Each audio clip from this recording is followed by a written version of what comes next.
다이어트 하려고 하면 너무 고통스럽고 포기하려고 하니 거울에 비친 내 모습이 싫은 이 악순환을 아직도 반복하고 계신다면 오늘 영상은 반드시 끝까지 보셔야 합니다. 기초대사량만 제대로 올라가도 몸은 가만히 있는 시간에도 더 많은 에너지를 쓰기 시작하고 그 차이가 결국 살이 안 빠지는 몸과 살이 빠지는 몸을 완전히 갈라놓게 됩니다. 그런데 문제는 많은 분들이 이 기초대사량의 핵심을 정반대로 이해하고 있더라고요. 그래서 열심히 해도 결과가 안 나오고 분명 관리하고 있는데도 몸은 좀처럼 반응하지 않는 거죠. 이번 시간에는 기초대사량을 통해 운동 없이도 몸이 에너지를 더 쓰게 만드는 원리, 그리고 단 2주만 제대로 적용해도 몸의 반응이 달라질 수 있는 현실적인 방법을 확실하게 알려드리겠습니다.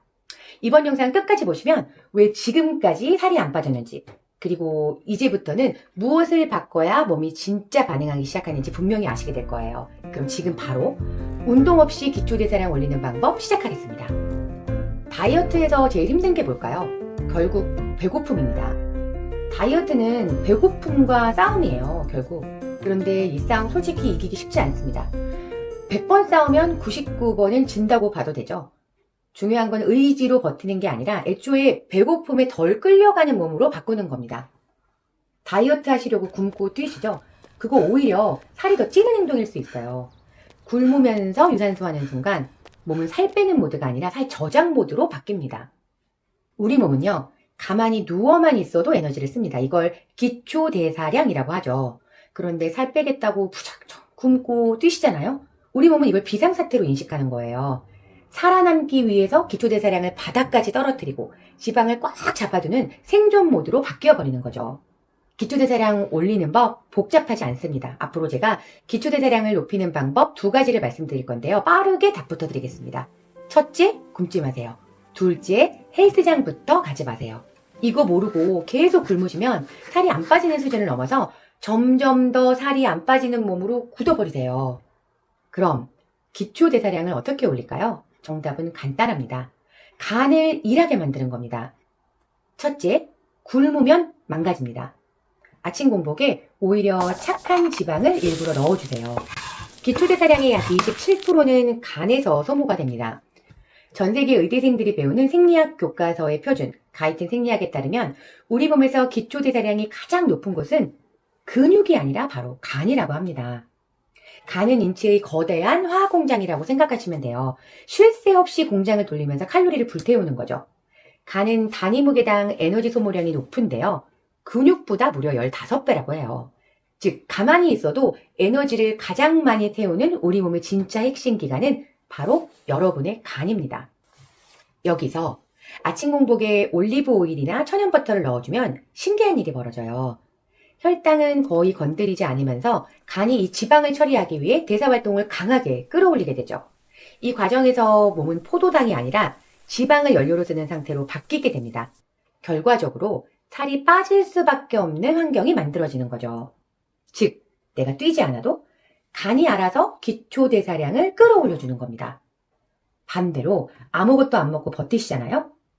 이거 오히려 대사를 끄고 계신 겁니다. 둘째, 헬스장에 갈 시간에 푹 주무세요. 운동량으로 기초대사량을 올리시려면요, 이거 생각보다 너무 가성비 떨어집니다. 보통 여성 기준으로 근육 1kg이 늘어도 기초대사량은 하루 16kcal 정도 올라가요. 이게 어떤 정도냐면 방울토마토 몇 알 수준입니다. 허먼 펀초 교수의 운동의 역설에도 이 비슷한 내용이 나오는데요. 탄자니아의 하드다족은 현대인보다 훨씬 많이 움직입니다. 몸도 매우 탄탄한 편이죠. 그런데도 하루 에너지 소모량은 서구인과 크게 다르지 않았습니다. 즉, 많이 움직인다고 해서 대사량이 무한정 올라가지 않는다는 뜻입니다. 그래서 필요한 건 무작정 운동이 아니라 몸의 대사 방향을 바꾸는 겁니다. 자, 그럼 왜 잠을 자야 기초대사량이 올라가냐? 이건 우리 몸의 체온과 대사를 직접 조절하는 게 갑상선 호르몬이기 때문에 그래요. 잠을 제대로 못 자면 갑상선 호르몬이 지방을 태우라는 신호 자체를 제대로 보내지 못합니다. 그래서 아무리 운동을 해도 몸은 계속 살을 쌓는 방향으로 움직이게 되는 거죠. 여태 제가 한 이야기가 책에만 나오는 뻔한 이론처럼 들리시나요? 아니에요. 이거 제가 몸으로 직접 겪은 이야기입니다. 화면에 있는 제 기록을 한번 봐주세요. 저는 과거에 아침버터로 14kg를 감량했고 그 뒤로도 요요 없이 6년 동안 유지해왔습니다.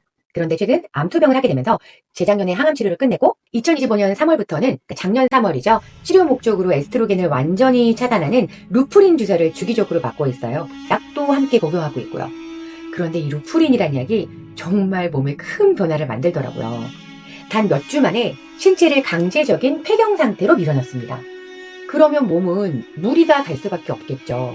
실제로 이 시기에는 하루 기초대사량이 100kcal 이상 떨어지기도 한다고 해요.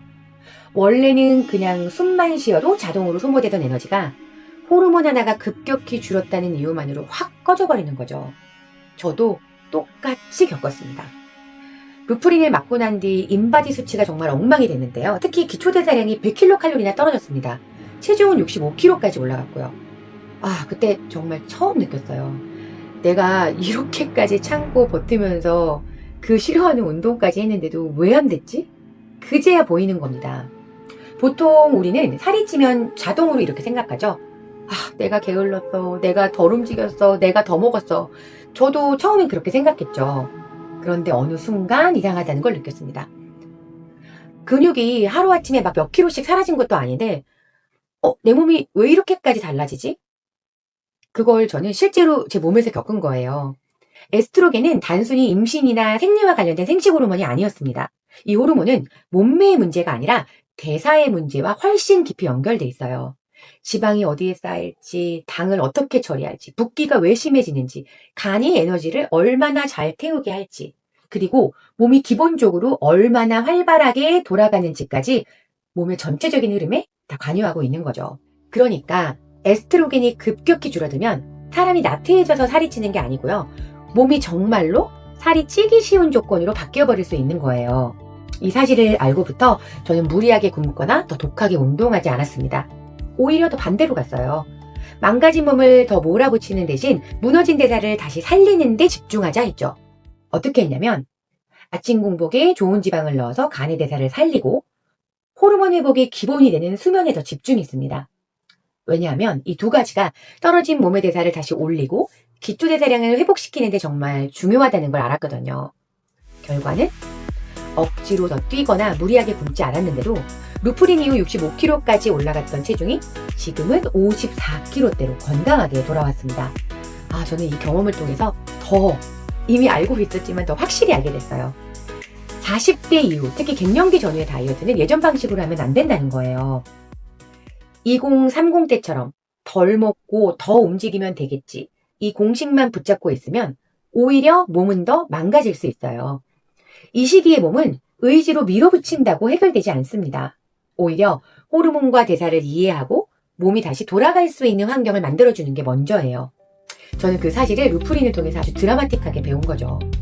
보통 많은 여성분들이 완경 전후로 3, 4년에 걸쳐서 천천히 겪는 변화를 저는 루프린 때문에 불과 몇 달 만에 압축적으로 겪어낸 거죠.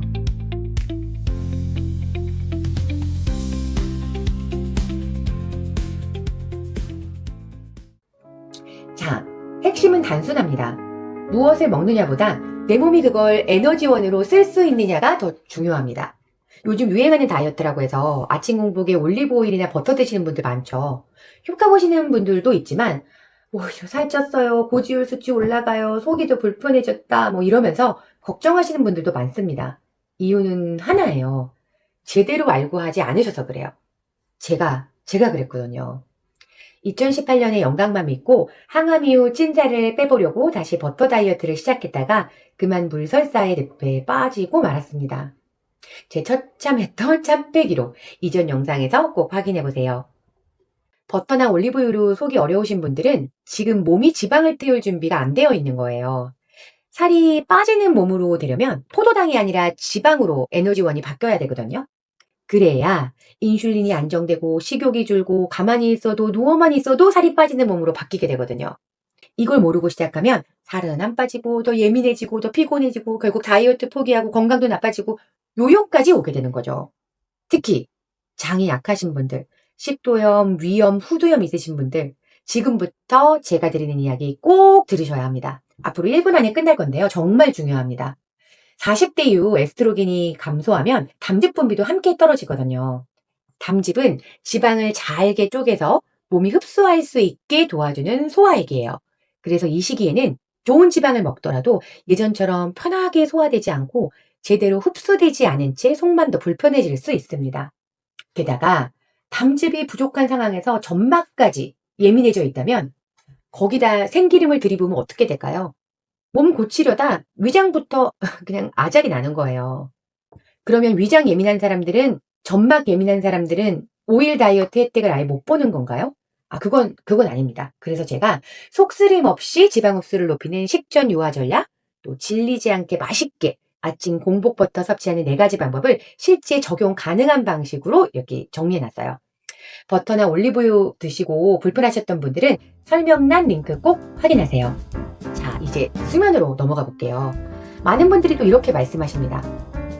잠자야 하는 거 알겠는데 잠이 안 오고 자꾸 깬다고요. 네. 이거 역시 절대 의지 문제 아니고요. 호르몬 문제입니다. 에스트로겐이 감소하면 잠이 유지가 안 되고 자게 되더라도 자주 깨게 돼요. 저도 갱년기를 직격탄으로 맞고 나서 매일 밤 4-5번씩 깨더라고요. 진짜 힘들더라고요. 이게 나이가 들었으니 그러려니 하고 넘기시면 안 됩니다. 이 상태가 계속되면 대사가 무너지고 결국 다이어트도 무너집니다. 그래서 수면 문제는 반드시 해결하셔야 됩니다. 제가 갱년기 수면 관련해서 도움이 될 만한 링크도 설명란에 걸어뒀으니까 꼭 이것도 보셨으면 좋겠어요. 오늘 핵심은 딱 2가지입니다. 첫 번째, 내 몸을 지방을 쓰는 몸으로 바꾸는 것. 2번째, 수면의 질을 확보하는 것. 이 2가지가 무너지면요, 적게 먹어도 안 빠지고 운동해도 안 빠지고 점점 더 살이 안 빠지는 몸이 되어버립니다. 그래서 저는 꼭 말씀드리고 싶은 게 있어요. 노력하지 마세요. 더 뛰고 덜 먹고 그렇게 노력하지 마세요. 방향이 틀렸단 말씀을 드리고 싶은 거예요. 여러분이 게을러지거나 관리를 꼼꼼하게 못해서가 아니고요. 기초대사량을 올려서 몸의 상태를 바꾸셔야 합니다. 다이어트에서 제일 힘든 건 배고픔이죠. 그런데 이 배고픔을 계속 참아내는 사람이 이기는 게 성공하는 다이어트가 아니에요. 배고픔에 덜 끌려가는 몸으로 바꾸는 것이 건강한 다이어트를 위한 핵심 키워드입니다. 오늘 제 이야기가 여러분의 몸을 조금 더 가볍고 건강하게 만드는 데 작은 도움이 되었으면 좋겠고요. 괜찮으셨다면 구독과 좋아요로 마음 보태주세요. 제가 하나 빼먹은 게 있는데, 기초대사량 올리려면 저는 보통 3가지를 말씀드리고 싶거든요. 그런데 오늘 2가지만 말씀드리는 이유는 나머지 1가지가 처음 시작하시는 분들에게 조금 벅찰 수 있어서 이번 영상에서 따로 다루지 않았습니다. 그 내용은 제 블로그에만 적어두었으니까 궁금하신 분들은 설명란에 블로그 링크 참고해 보시면 좋을 것 같아요. 그리고 이 3가지를 2주간 직접 실천해 보시고 찐 후기를 정성껏 댓글로 남겨주신 분들 가운데 3분을 뽑아서 마이노말 방탄커피 시그니처 4개를 보내드리겠습니다. 지금까지 공부하고 기록하고 몸을 살리는 살림이었습니다. 오늘도 함께 해주셔서 고맙습니다.